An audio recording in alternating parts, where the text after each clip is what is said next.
So how does not funding them, and if they think that their salaries may be short, or we're going to have a continuing resolution, or we're going to shut down the government, how can this chill what has been one of the greatest successes, I think, in terms of not just today's force, but the force of the future? And Mr. Secretary, I'll ask you to answer that question. Well, in a brass tax sense, this $1.5 trillion budget in its totality sees a 7% pay raise for junior enlisted, 6% for your NCOs and junior officers, and 5% for senior officers. So it's a significant reflection of the value we place on top of the other increases that Congress has provided them.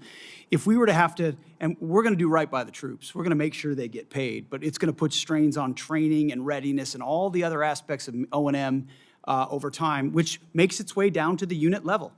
When you're saying we're focused on training and readiness and lethality, but we have to cut back on training because Congress can't get the money we need to the department, that's discouraging at every single level. And when young men and women join this War Department, we want them moving immediately into the training pipeline at the highest possible level with the best possible equipment. And they've seen that thus far, and that's led to historic recruiting momentum. We need to keep that momentum going. Yeah, and I would say that it could have the reverse effect. If this is troubled waters here and lack of confidence, which we see on the other side of the aisle there, and questions that I think wouldn't be asked if it were not of a political nature, we're going to chill our recruiting efforts here for our young people as they look forward to serving their country and becoming that patriot they want to be. You're right. Or return to the valley under the Biden administration, where not only did they not meet the goals, but they had to lower the goals and then didn't meet the lowered goals. And then now we don't have the readiness we need as a force. Thank you very much. Thank you all very much. Thank you, Secretary of Agriculture. I'll get to you another time. Thank you. Senator Murphy. Thank you all for being here today. Secretary Hegseth, the American people either didn't want this war from the start or were deeply skeptical of this war because they have seen this country make the same mistake over and over again in wars in the Middle East, and that is to create either unrealistic or open-ended objectives. You said in March that the United States was, quote, on plan to defeat, destroy, and disable all of Iran's meaningful military capabilities at a pace that the world has never seen before. Obviously, as we've discussed here today, that objective has not been achieved and is not going to be achieved. Iran is adept, more adept than even at the start of the war, at hiding their capabilities or repairing after damage we have done. There's an open report that when it comes to their missile sites along the Strait of Hormuz, 30 of 33 are still operational. I wouldn't believe all the open reports, Senator. But I've also heard you say in this hearing that the objectives now seem to be more limited than they were at the outset of the war, that this is about reopening the strait and this is about dismantling their nuclear capability. And the president, of course, has said himself that he thinks Iran has a right to a missile program. So my question is pretty simple. Is it correct that it is no longer a war objective to destroy all of their military capacities? This is what the president has said.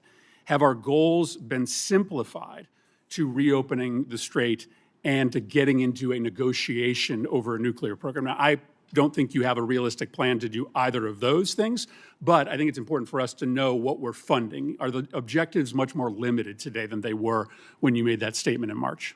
So I think the objectives have been consistent and clear from the beginning. And I would contrast it to North Korea, where a conventional buildup was used to hide a nuclear capability that eventually evolved to a point where it couldn't be contested.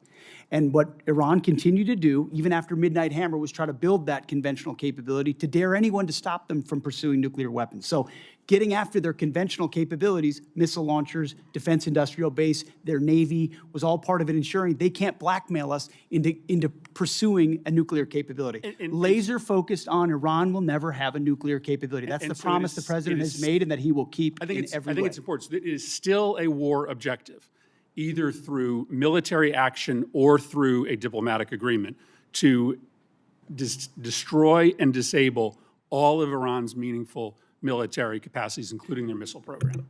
As far as all, when we talked about that from the podium at the outset of this, we were talking about their defense industrial base. And if you look at the metrics of their ability to make more, that it's been overwhelmingly destroyed. Not everything, but overwhelmingly. Now, do they have missiles in underground bunkers because they're a terror state? Sure they do, and we've acknowledged that from the beginning. Yeah, but their capacity is less today than it's ever been They as a nation. obviously have significant capacity to effectively disrupt the entirety of the Middle East and oil flows out of the Middle East, and that's not going to change.